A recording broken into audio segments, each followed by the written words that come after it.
सेवेकडे वळतो. विठाला विठाला.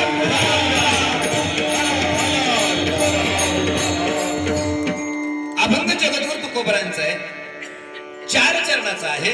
अभंगाचं प्रकरण आहे काला. या कीर्तनाला या अभंगावर बोलण्यापूर्वी, या कीर्तन रूपी चिंतनात काही बोलण्यापूर्वी माझे महत्वाचे 3 प्रश्न आहेत. प्रश्न क्रमांक 1, काला का करावा? प्रश्न या 3च प्रश्नांमध्ये आपण कीर्तन करणार. तिसऱ्या प्रश्नाचं उत्तर मिळालं की कीर्तन आपलं आटोपलं म्हणून लक्षात ठेवायचं. मी जाता जाता शेवटला कोणालाही हे पुन्हा 3 प्रश्न रिपीट म्हणून विचारू शकतो, त्याच्यामुळे लक्ष द्या. काला का करावा, काला कुणी करावा आणि काला कुठे करावा, या 3 प्रश्नांची उत्तर शोधायचे आणि आपलं कीर्तन सेवा संपवायची. विठाला विठाला ऐका. जगद्गुरु तुकोबराया या 4 चरणाच्या अभंगामध्ये काय झालं, भगवंताची सेवा करत असताना तुकोबरायांची ही जी सेवा होती ही एका जन्माची नाही. मग किती जन्माचे? जे जे झाले अवतार तुका त्यांच्या बरोबर, बरोबर.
जगद्गुरु तुकोबराय म्हणतात, प्रभू ज्या ज्या वेळेस तुम्ही या भूलोकावर, या पृथ्वी लोकावर, या मृत्यू लोकामध्ये येऊन तुम्ही अवतार घेतला, त्या त्यावेळेस आम्ही तुमचे संगच आहे.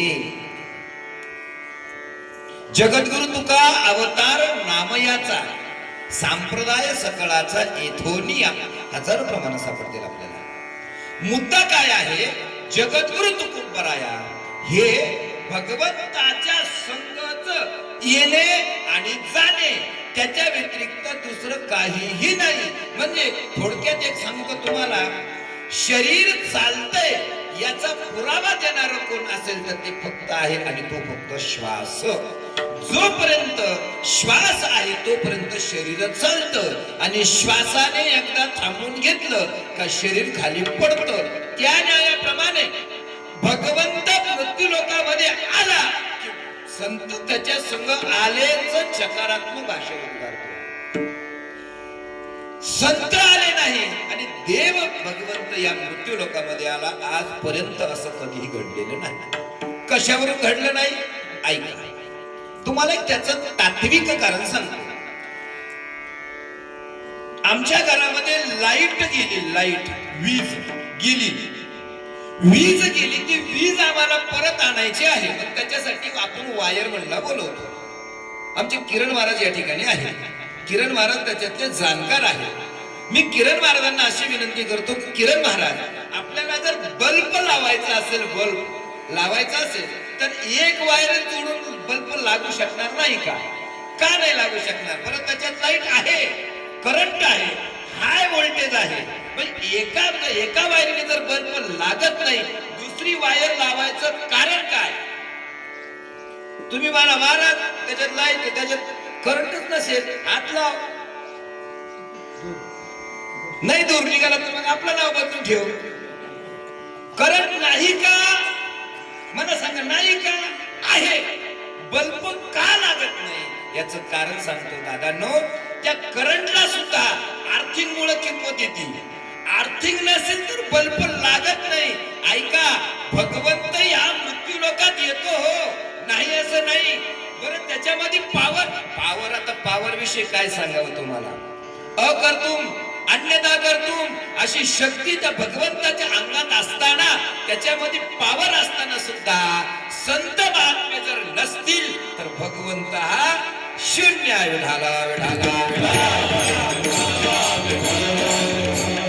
तुम्ही म्हणाल महाराजाचं डोकं बिकट फिरलं का काय?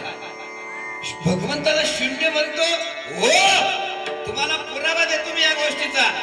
ऐका, एकचा आकडा काढा. एक किती, तो काय किंमत आहे त्याची? एक. आता त्याला जर वाढवायचं असेल त्याच्या पुढे एक शून्य करा. एकचा झाला 10, त्याच्या पुढे एक ठेवा ना. तुम्हाला जेवढे टिंब ठेवायचे तेवढे अनुसार त्याच्या पुढे ते 0 ठेवा, काही अडचण नाही.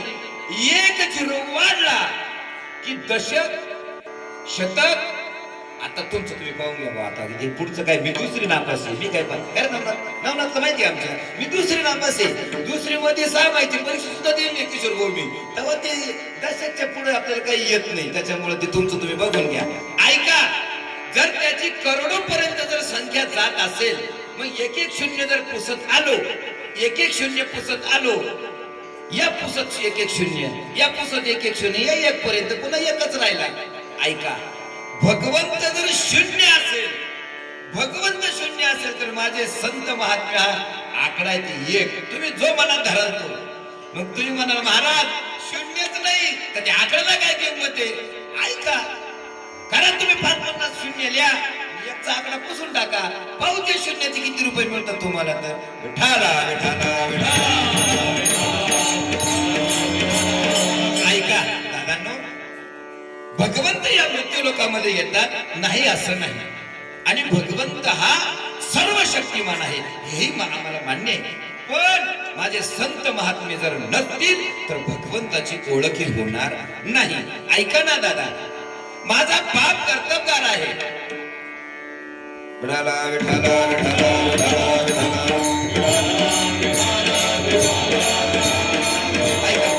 समजतो आता आहे ना, विक्षेपच करू नका. बिनधास्त बसून द्या तुम्ही, काहीच विक्षेप करू नका. ज्याला जिथं बसायचं तिथं बसू द्या. माझ्या पुढं माझे श्रोतृगण येऊन बसले, त्याच्यामुळे आता मला टेन्शन नाही. हा बस, माझे माणसं माझ्या पुढे येऊन बसले. आता ते माझे जे बिचारे फक्त ते लांबे, हरकत नाही. त्यांना जायचं असेल नंतर कुठं पुढून उठून जात बसण्यापेक्षा मागच्या मागून गेलेलं बरं पडतं. त्याच्यामुळं ठीक आहे, ते तिथं बसले, आनंदाने बसा, सावकाश बसा, टेन्शन घेऊ नका. विठाला विठाला. ऐका, विषय चालू होता. माझा बाप कर्तबगार आहे, माझा बाप फार ज्ञानी आहे, माझा बाप फार तज्ञ आहे. पण माझ्या बापाची ओळख करून देणारी माझी आई आहे ना.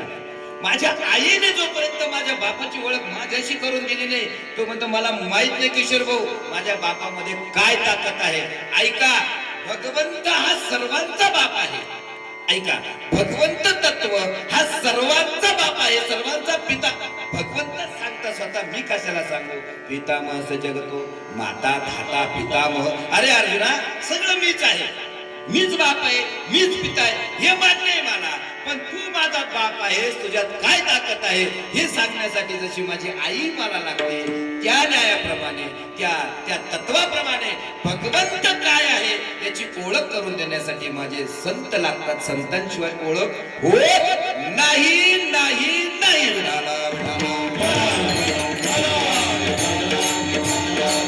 का नाही होत ओळख? ऐका, त्याचं महत्वाचं एक कारण सांगतो, लगेच पुढे निघतो. याचं कारण असं आहे, भगवंत कितीही पॉवरफुल असला, कितीही ताकदवान,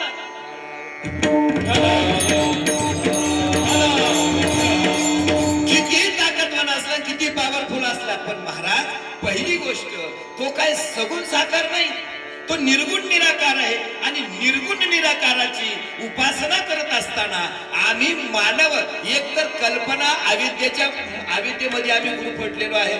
त्याच्यामुळं निर्गुण निराकार तत्वाची जाण होण्यासाठी आम्हाला पहिली गोष्ट आमच्या अंतःकरणामध्ये त्याची जाणीव झाली पाहिजे, त्याच्याविषयी ज्ञान झालं पाहिजे. तोपर्यंत भगवंत आम्हाला ओळखता येणार नाही. मग आता निर्गुण निराकार असलेला भगवंत आम्हाला जर कळून घ्यायचा असेल तर महाराज त्याच्यासाठी संत महात्मे काय करतात? त्याला सगुण करतात. साकार करतात आणि मग तो भगवंत सदेह स्वरूपाने आमच्या डोळ्यापुढे आणून ठेवतात. ऐका, आला नावा रूपा तुका म्हणे, ऐका, आला नावा रूपा, पण कधी कधी कधी रात्री प्रमाण झालं ना, आठवतच नाही का? आणि याला म्हणायचं ना, काय अडचण काय?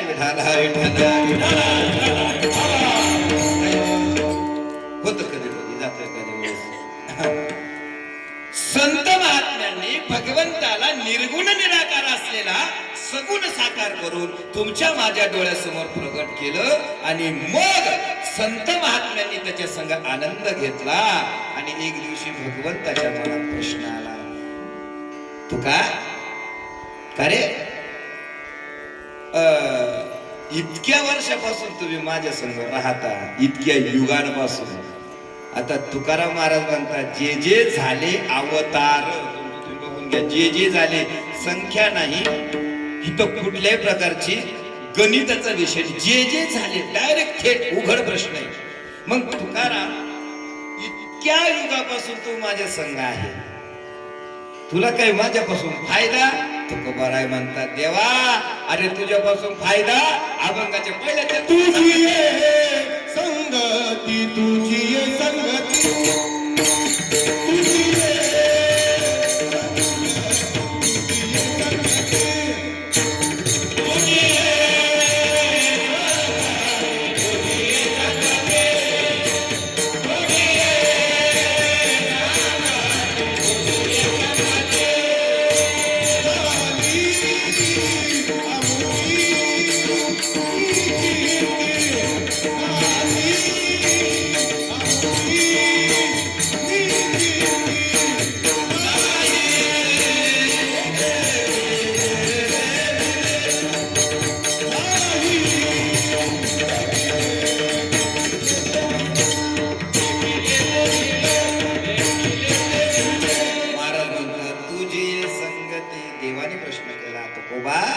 माझ्या संग अवतार घेऊन तुझ्या अंतकरणातली भावना काय आहे? तुकोबराया स्वतःच्या अंतकरणातली भावना किंबहुना आपला स्व अनुभव, भगवंताच्या संगतीचा अनुभव हा भगवंताशीच बोलून दाखवतात. देवा तुझी संगती झाली आमची निश्चिंती, तुझ्या संगतीमुळं आम्ही निश्चिंत झालो. देवाने विचारलं, का रे बाबा, माझ्या संगतीत तुला निश्चिंत होण्याचं कारण काय? आणि तेच कारण अभंगाच्या दुसऱ्या चरणात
जगद्गुरु तुकोबराय भगवंताला उत्तर देतात की देवा, अरे तुझ्या संगतीत आमची एवढी निश्चिंती झाली की तू कशामुळे झाली माहिती का? अरे देवा, आम्ही ज्या ठिकाणी वास्तव्य करतो त्या ठिकाणी काहीच नाही, काही नाही. आम्हाला जे सुख तिकडं बघायलाही मिळालं नाही, ते सुख आम्हाला इथं अनुभवायला मिळतंय, भोगायला मिळतंय. काय झालं? एखादं सुख आम्हाला प्राप्त नाही झालं आयुष्यात, कधीच नाही मिळालं. अचानक ते सुख जर आमच्या समोर मिळालं तर आम्ही ना चिनबिन होऊन जातो, चिनबिन.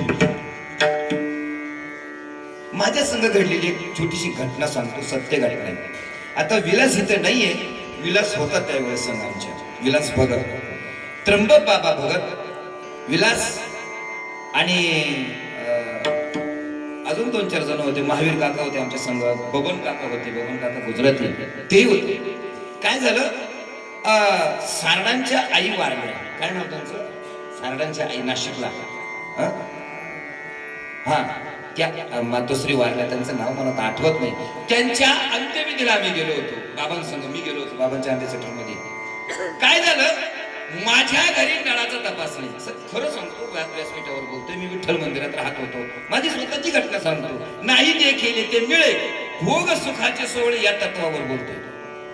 माझ्या घरामध्ये लाईट फक्त नळ नाही, गॅस नाही, कुकर नाही. कुकरच्या नावाखाली बघून बघून झाकली बर का.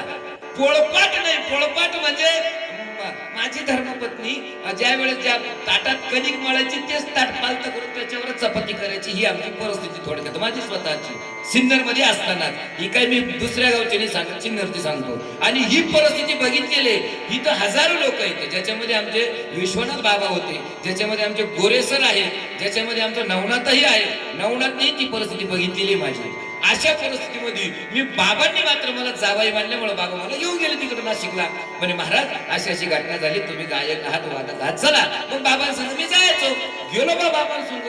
आणि महाराज ज्याच्या घरामध्ये हे काहीच नाही, आणि त्यानं तो सारडा बंगला पाहिला ना, अगो बई बई बई बई बई बई, सब कुछ, काहीच कमी नाही हो, काहीच कमी नाही. गेले गेले तर आम्हाला सगळ्यात पहिले, आता ती तयारी चालू होती, त्या माऊलीला आणायचं होतं दवाखान्यातून. आणि तोपर्यंत मग बाबा आम्ही गेलो, सगळे बसलो सोफा सेटवर. बसल्या तर पहिले त्याच्यात 1.5 फूट मी खालीच गेलो त्या सोफ्यात. अरे बाप, म्हटलं एका खाली जातो का काय डायरेक्ट. मग पाहिलं नाही, ते नरम जेवढं सुखदायक होतं. बसलो, लय गोड वाटलं, आनंदाला. अहो, जो माणूस पोत्यावर बसणारा, चटईवर बसणारा, अचानक 1.5 हात खाली गेल्यावर त्याला आनंदाने वाटलं का दुःखी थोडा होणार आहे. महाराज बसलो, बसल्या थंडगार पाणी मिळालं. इकडं हांड्यातलं पाणी प्यायची सवय, थंडगार फ्रीजचं शांत पाणी आलं. पाणी पिलो, ग्लास खाली ठेवतो ना ठेवतो, ड्रायफ्रूट आले आम्हाला. ड्रायफ्रूट अंजीरचे तुकडे केलेले, त्याच्यामध्ये बदाम, अक्रोड, काजू, जे आठवत ते धरून टाका तुम्ही. आणि खरंच आले बरं काय, खोटं नाही बोलत तुम्ही, हे खरंच आले. तुम्हाला कोणाला विश्वास नसेल तर विलासला विचारा, आता तो सांगेल तुम्हाला आलं का नाही तो. आणि मस्त असं मसाल्याचं दूध दिलं का, बाबा आले होते, बाबा संग होतो ना मी. ही आमची सेवा नाही, ही संत सेवा होती. बाबा संग तुम्हाला काय सांगावं महाराज, असं पेलो आणि ते लागलं ना पोटात गडगड करायला. आता ते का थांबणार आहे का, आघोऱ्यावाने खाल्लं पण ते पोट घेईल तर ना, कोणाला घेतलं पण पोट ठेवलं तर पोट कोणी उठ, चल हे टाकू चल. गेलो बा महाराज, माझं अख्खं घर जेवढं नव्हतं तेवढं त्यांचं ते टॉयलेट होतं. माझं जेवढं अख्खं घर तेवढं फक्त ते टॉयलेट होतं. त्याच्यामध्ये अनेक प्रकारचे कमोड, इंडियन. आता तुमचं काय काय होतं, लय होतं त्याच्यात, काही काही झालं, सगळं झालं. आता मला ती कमोडची सवय नाही, मी आपल्या इंडियनवर बसलो. झालं, त्या नळाला साहेब खरं सांगतो, त्या नळाला कॉकच नाही हो, कॉकच नाही. पाणी येणार कसं याच्यात, जावं कसं बरं. ते व्हाय व्हाय व्हाय व्हाय ते ॲम्ब्युलन्स वाजायला लागली, म्हणतो आली वाटतं म्हातारी. आपण कसं काय करावं बरं. मोबाईल नाही त्यावेळेस, मोबाईल विषयच नव्हता. काय करावं बरं, आवाज द्यावा तर लोक म्हणतील बावळ झालं का, आता काय बोलू राहिले. करावंच काय, माझा विला बरं. मी धोतर घाले, पॅन्ट जाऊ दे मोरं तिकडे, पॅन्टवर काही मूर्खपणा केला तर धोत्रावर इथं तिथं राहावं लागतं माणसाला. बरं, धोत्राला डाग सर होत नाही. काय सांगा तुम्हाला महाराज, लय परिस्थिती बेकार झाली. शेवटी दरवाजा वाजवला, ए विलास, ए विलास. काय झालं, मग इकडे ये आतमध्ये. तो म्हणे आतमध्ये खायला, अरे म्हटलं पाणी आहे ना इथं, येण्याला काय करायला, पाणी येणं ते पाणी साफ करून येतंय. ते पाहिलं, अहो म्हणे बादली त्याच्या खाली लावा, ते ऑटोमॅटिक पाणी देतंय. असोय का बादलीला. महाराज कल्पना करा, नाही देखील ते मिळेल. आता जर माझ्या बाप जन्मी जरी कधी नळच नाहीये कॉकचा, आणि तिथं बिगर कॉकची नळ मिळाली, काय काय डोंगर येणार आहे मला त्याच्यातलं. ऐका, हा नरदेह आम्हाला प्राप्त झाला, पण हा नरदेह प्राप्त झाल्यानंतर आम्ही जर त्याचा योग्य रीती वापर केला तर तुकोबराय म्हणतात नाही देखील ते मिळे. कधी पाहिला होता का असा नरदेह तुम्ही? कधी पाहिला होता याच्या अगोदर? 84,000 योने फिरलो, 84 लाख योनी फिरता फिरता या नरदेहाची प्राप्ती आम्हाला झाली. महाराज तुकोबराय म्हणतात देवा, अरे इतका सुंदर नरदेह आम्हाला प्राप्त झाला, पण काय झालं माहिती का? हा नरदेह प्राप्त झाला खरा, पण या नरदेहाच्या अगोदर आम्ही जिथं होतो ना तिथली परिस्थिती आणि इथली परिस्थिती म्हणजे तुझ्या संगतीची परिस्थिती तुकोबराय या अभंगाच्या 3ऱ्या चरणात प्रतिपादन करतात. घरी ताकाचे सरोवर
या अगोदर आम्ही ज्या घरात राहत होतो, घर नाम 4 भिंतीला घर नाही म्हणत. हे घर आहे, हे सुद्धा एक घरच आहे. वस्तीकर वस्ती आला, प्रातकाळी उठून गेला. वस्तीकर जिथं वस्तीला येतो ती वस्ती ही, त्या वस्तीची धर्मशाळा ही. मग या धर्मशाळेत ज्या घरात आम्ही राहतो, ऐका तुकोबराय म्हणतात देवा, आम्ही ज्या घरात राहत होतो ना तिथं आमची परिस्थिती कशी होती माहिती तुला? घरी ताकाचे सरोवर. देवा, अविद्या, वासना, अनेक प्रकारच्या कुईट बुद्धी, अनेक प्रकारचे प्रलोभन, अनेक प्रकारच्या वासना या सगळ्या ताकाच्या सरोवरामध्ये आम्ही लोळत होतो. आणि आम्हाला असं वाटत होतं की हेच खरं सुख आहे, हेच खरं सुख आहे. महाराज वाटत असं खरं सुख हेच आहे असं आपल्याला वाटतं. ऐका, आपण इथं बसलेलो आहोत, संसारात मिळणारा आनंद आपल्याला कायम स्वरूपीचा वाटतो का लटिका वाटतो? एवढं मला तुम्ही मायमावल्याने कोणी उत्तर द्या. कोणता लटिका व्यवहार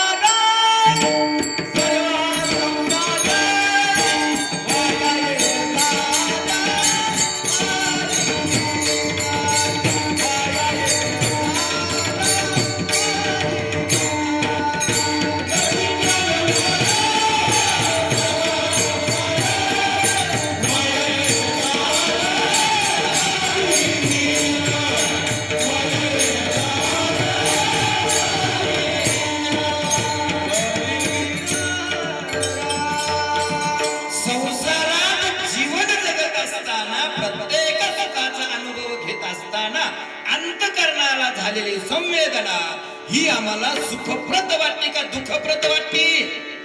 बोला ना. एसी घरात लावला, एसी उन्हाळ्याचे दिवस आहेत, 50 टेम्परेचर आहे सध्या. एसी चालू केला, थंडगार हवा लागली. सुख वाटलं का दुःख वाटलं? काय वाटलं? सुख झालं का दुःख झालं? शरीराला सुख झालं. 20 वर्ष लग्नाला झाले, मुलगाच नाही. 21व्या वर्षी मुलगा झाला. त्यातल्या त्यात माझी माय सुखरूप बाळांत झाली. त्यातल्या त्यात सिजर न करता नॉर्मल डिलिव्हरी झाली. त्यातल्या त्यात डॉक्टरनी फार कमी पैसे घेतले. सुख झालं का दुःख झालं मला सांगा? अनेक वर्षाचा आपला विचाराचा संबंध तुटला. आणि आज माझ्या घरामध्ये पुत्र प्राप्ती झाली याचं दुःख अतोनात न होता अतोनात सुख प्राप्त झालं आम्हाला. ऐका, मग या सगळ्या सुखामध्ये आम्ही एक विसरतो, हे सुख नित्य आहे का अनित्य आहे? आम्हाला महाराज आम्हाला माहिती, तुम्हाला प्रश्न माहिती, तुम्हाला उत्तर माहिती याचं. हे वाटणारं सुख आम्हाला जर नित्य वाटत असेल, नित्य, तर ह्या नित्यताची जाणीव आम्हाला आमचे ज्ञानोबराय करून देतात. ऐका,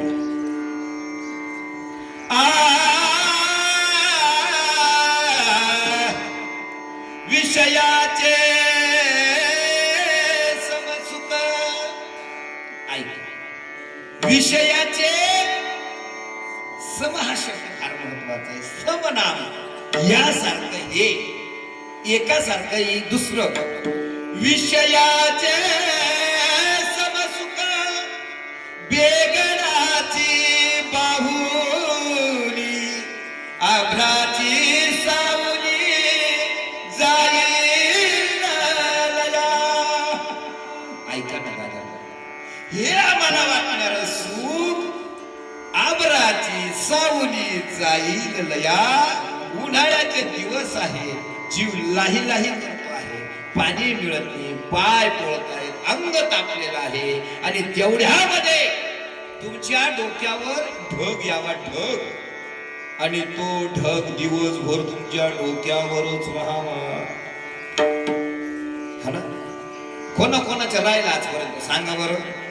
कोणाच्या डोक्यावर ढग काय दिवसभर राहिला? कायमचा जाऊ द्या, दिवसभर नाही, एखादा तास नाही, 10 मिनिट, 5 मिनिट नाहीच का? आभराची सावली जाईल लया. माय बापांनो, हे जे वाटणारं सुख आहे हे जसं अनित्य आहे. जगद्गुरु तुकोबरांत देवा ऐका, तुमच्या संग मिळणारं सुख आम्हाला येथे नवनीताचे पूर, इथं नवनीताचा पूर आहे, म्हणजे इथलं जे सुख आहे हे नित्य आहे, अमर आहे आणि शाश्वत आहे. विठाला विठाला विठाला. तुकोबरा म्हणतात, प्रभू तुझ्या संगतीत निश्चिंती झाली, इथलं सुख आम्हाला प्रदान करून घेतलं, आम्ही त्या सुखाचा आनंद घेतला आणि खूप धन्य पावलो. मग भगवंताने सांगितलं, एक काम करा ना, झालं ना, आता निघा, घडा तुमच्या घरी. तुकाराम महाराज म्हणले, आई, एक तर माणसाला सुखाची लालूच लागू नये, आणि जर त्याला सुखाची लालूच लागली तर तो त्या सुखापासून वंचित कधीच होऊ नये, किंवा तो होतही नाही. ऐका, विषय असा आहे,